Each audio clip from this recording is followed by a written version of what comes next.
अस्सलाम वालेकुम रहमतुल्लाहि व बरकातुहू। सोप इन्फो में खुश आमदीद। उम्मीद करता हूँ आज आप खैरियत से होंगे और दुआ करता हूँ कि आप खैरियत से रहें। आज मैं मौजूद हूँ लाहौर मोती गेट में और मेरे साथ हैं समून भाई। समून भाई कौन है, क्या करते हैं, इसके हवाले से ज़रूर मैं आपके साथ शेयर करूँगा। उससे पहले ये बताता चलूँ कि इनका सोप बिज़नेस है, साबुन के काम में इसको अरसा 10 साल हो गए हैं और 10 साल में बंदा बड़े नशीबो फराज देखता है और बंदा सीखता सीखता यहाँ तक पहुँचता है और 10 साल के बाद इतना तो वो काबिल हो ही जाता है कि अपने सीखे उसे किसी को सिखा सके। आज की ये वीडियो अगरचे 10-12 मिनट की होगी लेकिन इनके 10 से 12 साल के तजर्बे का निचोड़ होगा। अगर आप चाहते हैं कि ये चीज़ें सीखें तो बनिए रहिएगा इस वीडियो के साथ, इस उम्मीद से कि आप इस छोटी सी वीडियो में बहुत कुछ सीख पाएंगे। मेरा जो सवाल समून भाई से होगा वो ये होगा कि इस साबुन के काम को कैसे प्रॉफिटेबल बनाया जाए, कैसे इसे मुनाफा हासिल किया जाए, इसका मुनाफा कितनी देर बाद मिलता है, ये काम मुनाफे वाला है भी या नहीं, या सिर्फ लोगों के ठोसले हैं, इस पे बात करेंगे। उम्मीद है कि आप तैयार हैं समून भाई की गुफ्तगू सुनने के लिए। अस्सलाम वालेकुम रहमतुल्लाहि व बरकातुहू। वालेकुम अस्सलाम व रहमतुल्लाहि व बरकातुहू। कैसे समून भाई, आप खैरियत से हैं? शुक्र अल्हम्दुलिल्लाह। सबसे पहले तो आपका बहुत शुक्रिया, आपने ना सिर्फ मुझे बुलाया, बड़ा अच्छा खाना खिलाया, बड़ा अच्छा इन्वायरमेंट दिया और बहुत सारी चीज़ें सिखाई और आपने वक्त भी दिया वीडियो बनाने के लिए। मेरा सवाल आपने सुन लिया, इस हवाले से हमारी ऑडियंस को गाइड कीजिए कि किस तरह से हम इस काम को प्रॉफिटेबल बना सकते हैं और ये काम वाकई को फ़ायदेमंद मुनाफे वाला है भी या नहीं। देखें, सबसे पहले तो ऐसा है कि दुनिया का कोई भी काम अगर नियत से किया जाए तो वो उसमें ऐसा नहीं है कि प्रॉफिटेबल नहीं है, क्योंकि मेहनत करना हमारा काम है और रिज़्क देने वाला और मेहनत का सिला देने वाला खुदा है। तो इसमें कोई भी काम नियत से करें तो उसमें जो सा ना प्रॉफिट ही प्रॉफिट होता है। बेशक ऊंच नीच अप्स एंड डाउन चलते हैं साथ साथ इंसान के, लेकिन इंसान उस पर साबित कदम रहे और अपना एक गोल रखे कि मैंने इसको अचीव करना है, तो वो इंसान एक ना एक दिन आता है, कर जाता है। टाइम लगता है। अब जितने भी बंदे देखें जो कामयाब हैं, ये जो एक फील्ड में है, जिन्होंने वो फील्ड नहीं छोड़ी, फॉल्स भी हैं, डाउन्स ऊपर नीचे हर चीज़, मार्केट भी गई है टोटल, लेकिन उन्होंने वो काम थोड़ा कर लिया लेकिन उसको किया है, तो वो एक टाइम आया कि कामयाबी, और उनकी हर कामयाबी के पीछे पूरी एक कहानी है और उनका कहना है कि मंजिल याद नहीं रहती, सफ़र याद रहता है, सफ़र यादगार होता है। इसी तरह है कि जो सा साबुन की फील्ड है ये बहुत ज़्यादा प्रॉफिटेबल है। सुने सुनाई बातें भी इसमें कुछ सच हैं, कुछ झूठ आ जाती हैं। अब लोग कुछ अपने फ़ायदे के लिए कर लेते हैं, कुछ इस तरह कर लेते हैं। जैसे कि जो आजकल ये चल रहा है यूट्यूब पे ट्रेंड वगैरह चल रहा है, उस तरह के इतने 2 लाख लगाएं, 5 लाख कमाएं, 10 लाख लगाएं, 15 लाख कमाएं, दिन का 2000 5000 कमाएं।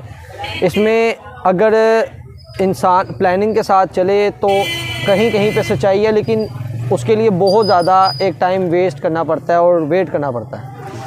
दूसरा इसमें ये है कि इतना क्या नाम है, जो एक दूसरा, अगर इसका दूसरा पहलू देखा जाए तो उसमें इतनी सी इन्वेस्टमेंट से आज के दौर में साबुन का काम इम्पॉसिबल है। अच्छा, क्योंकि 2 लाख 5 लाख रुपए में जो सामान जो कह रहे हैं वो सिर्फ सामान इस तरह आएगा कि उसमें सिर्फ आप बनाने जो चीज़ें जिसे साबुन बनना है उसकी 1-2 चीज़ें ख़रीद सकते हैं, तो उसके बाद उसका मटेरियल, चीज़ें, वो सारा कुछ ख़रीदते हुए ये बात कहाँ से कहाँ पहुँच जाती है। यानी आप कह रहे हैं कि ये छोटी मशीनें आपको काम नहीं देंगी?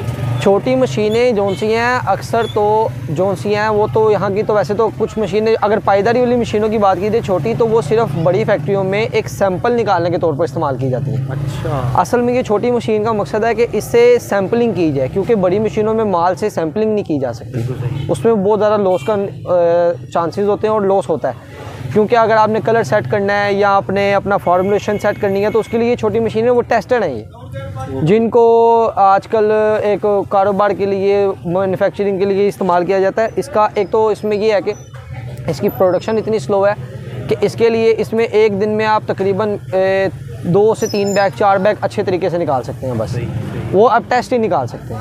अच्छा, यानी ये गुजारा है आपकी प्रोडक्शन के लिए? नहीं गुजारा है। एक और सवाल आपसे, कुछ साबुन होते हैं वो आते ही छा जाते हैं और फिर 6 माह के बाद वो नज़र भी नहीं आते।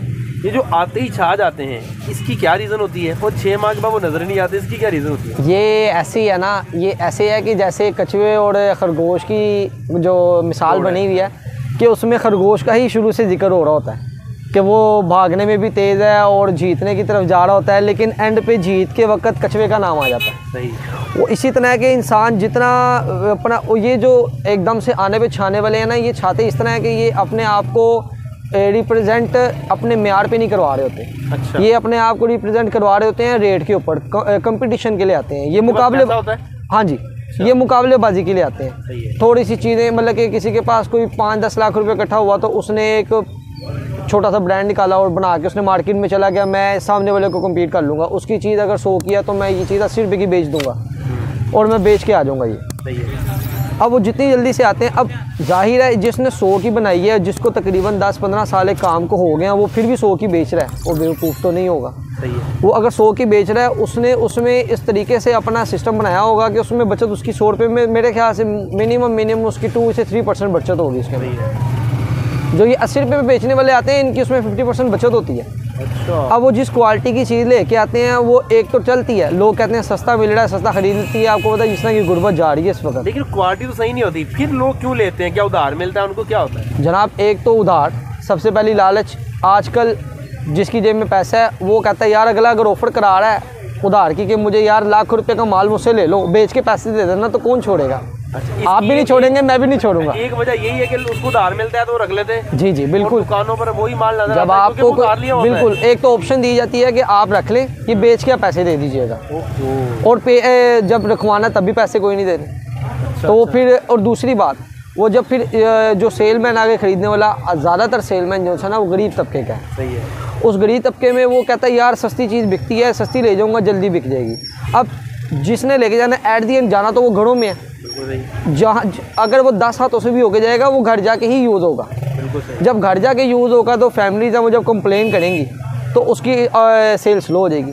वो 6 महीने 7 महीने इस काम को पूरे एरिया में घूमते घूमते घर तक जाते तक लग जाता है टाइम। वो जब उसके बाद उसका रिजल्ट आता है और रिपीट ऑर्डर नहीं आता तो वो ब्रांड कैंसिल हो जाता है। यानी आपकी बात ये समझा कि एक बंदे के पास लाखों करोड़ रुपया है, वो माल बनाता है घटिया किस्म का। हाँ जी। और मार्केट में देता उधार। हाँ जी। यहाँ तर वही नजर आता है। ये तो समझ लें उसने एक तो मतलब कि अपने पाँव पे कुल्हाड़ी भी मारी, और दूसरा बेवकूफ़ी है बहुत बड़ी। अगर आपके पास अल्लाह ने नवाजा है तो आपको म्यार का दामन नहीं छोड़ना चाहिए। अच्छा। आप उसके साथ इस तरीके से उस पैसे को प्लानिंग के साथ इस्तेमाल करें कि आप, वो एक पंजाबी की मिसाल है, पहली चट्टी वट्टी, दूसरी बट्टी, तीसरी खट्टी, कि आपने जब काम करना तो आप पहले ये सोचें कि आपने इसमें से कुछ भी नहीं बचाना। सही। आपने सिर्फ खिदमत करनी है। सही है।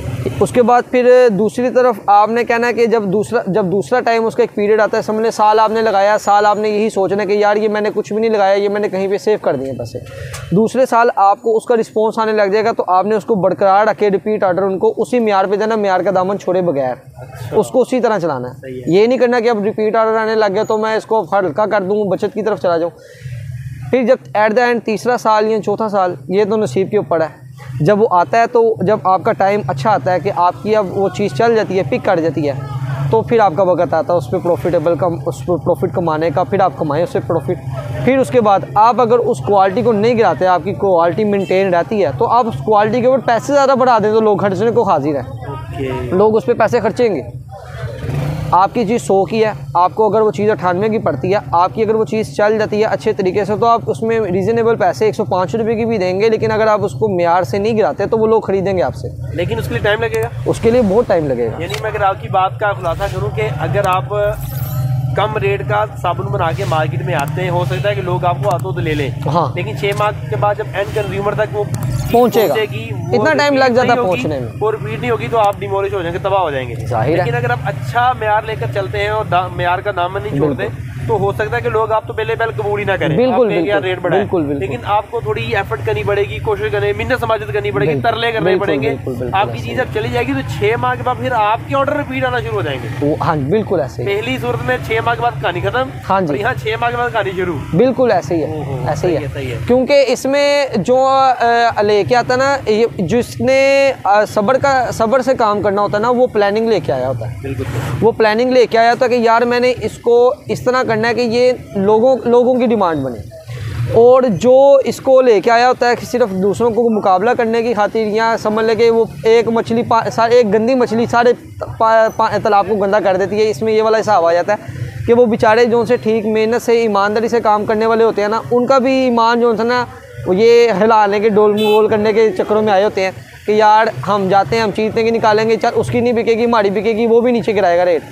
उसमें कुछ रह जाते हैं और कुछ जो से हैं अल्लाह तवक्कुल हैं, वो अल्लाह के ऊपर डोरी छोड़ के इसको इसी तरह चलाई जाते हैं। और एक वक्त ऐसा आता है कि सिर्फ वही रह जाते हैं मार्केट में, वही रह जाते हैं, बाकी सारे चले जाते हैं। मैं इनकी जो बातों का की पॉइंट है कि दामन नहीं छोड़ना चाहिए, म्यार का दामन ये नहीं छोड़ना चाहिए। अभी जहाँ मैं बैठा हूँ बिल्कुल सामने रफ़ीक स्वीट लाहौर की बहुत बड़ी एक ब्रांड है।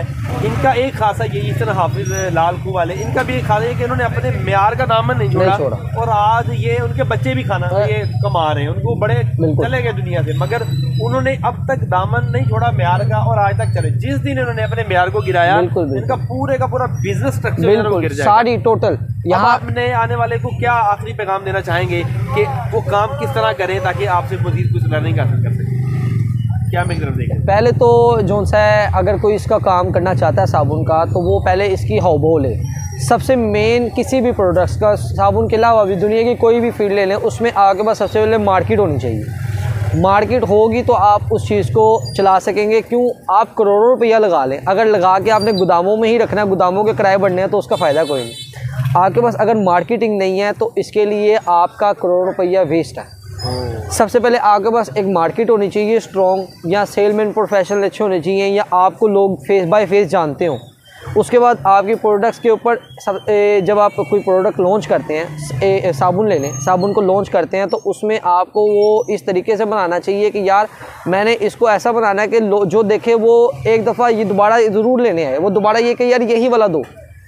तो जो सेलेक्स और ये सेफगार्ड और ये जितने इंटरनेशनल ब्रांड्स हैं, ये सारों ने अभी तक अगर अपना म्यार का दामन नहीं छोड़ा तो ये चले हुए हैं। इनमें एंटी बैक्टीरियल जो साबुन है उनमें जेन्युइन जर्म्स और किल होते हैं, तो वो चले हुए हैं। नहीं तो वो कौन इतनी एक्सपेंसिव चीज़ खरीदता है मार्केट में? उसके मुकाबिल आधी रेट वाले भी साबुन है, लेकिन वो लोग फिर भी यही कहते हैं कि वही ब्रांड दे दें। या अच्छे जो ब्रांड चल रहे हैं, तिब्बत हो गया हमारा पाकिस्तान माशाल्लाह इतना ज़बरदस्त ब्रांड है, तो उसमें यही चीज़ है कि उन्होंने अपने आप को स्टेबल रखा हुआ है। वो रेट जहाँ पे मार्केट की तरह से फ्लक्शन आती है उसमें रेट ऊपर नीचे कर देते हैं। अगर सस्ता होता तो सस्ता कर देते हैं, महंगा होता तो महंगा कर देते हैं, लेकिन वो अपनी क्वालिटी को मेंटेन रखते हैं। अगर इसमें आप काम करना चाहते हैं, सबसे पहले तो आपके पास मार्केटिंग होनी चाहिए बहुत अच्छी। दूसरा, इसके लिए इन्वेस्टमेंट ऐसी होनी चाहिए कि आप जितना इन्वेस्ट करें उसका आधा आपके पास सेव होना चाहिए बैकअप के तौर पर। मार्केट के हिसाब से चलना पड़ता है, कुछ चीज़ें देखनी पड़ती हैं, उतार चढ़ाव। कुछ कस्टमर ऐसे होते हैं जो बहुत अच्छे होते हैं लेकिन वो 15-20 दिन का रिलीफ मांग लेते हैं, ये सारा कुछ देखते हुए चलना पड़ता है। इसके बाद अगर ये सारा कुछ आप इसको समझ लेते हैं और संभाल लेते हैं तो फिर आप ट्राई कर सकते हैं इसको चलाने की। देखिए जी माशाल्लाह, ये जो गुफ्तगू हमारे भट्ट साहब की आप सुन रहे हैं ये तजर्बा है और बिल्कुल ऐसा नहीं। अच्छा, ये गुफ्तगू आपने कई लोगों से सुनी होगी कि यूं करें, लेकिन फिर भी क्या होता है, आंखों के आगे पट्टी बन जाती है लालच की, और उस लालच के आगे कोई भैंस बेच के, कोई जेवर बेच के मशीनें लगा लेता है, फिर 3 माह के बाद कहना जनाब है काम ही नहीं सही। तो काम सही है, तरीका सही नहीं होता। हाँ जी, सीखे बगैर जब आप काम करते तो आपको नुकसान होता है। मैं उम्मीद करता हूँ आपको आज का ये टॉपिक, आज की ये वीडियो अच्छी लगी हो तो लाइक कर सकते हैं, शेयर कर सकते हैं दूसरों के साथ, ताकि दूसरों को भी फायदा मिले। अगर आप इस चैनल पर नए हैं, चैनल को सब्सक्राइब जरूर कर लीजिए ताकि आपको आने वाली नई वीडियोस का नोटिफिकेशन मिलता रहे। अब तक के लिए इजाज़त दीजिए, अपना बहुत सारा ख्याल रखिएगा। अल्लाह हाफ़िज़।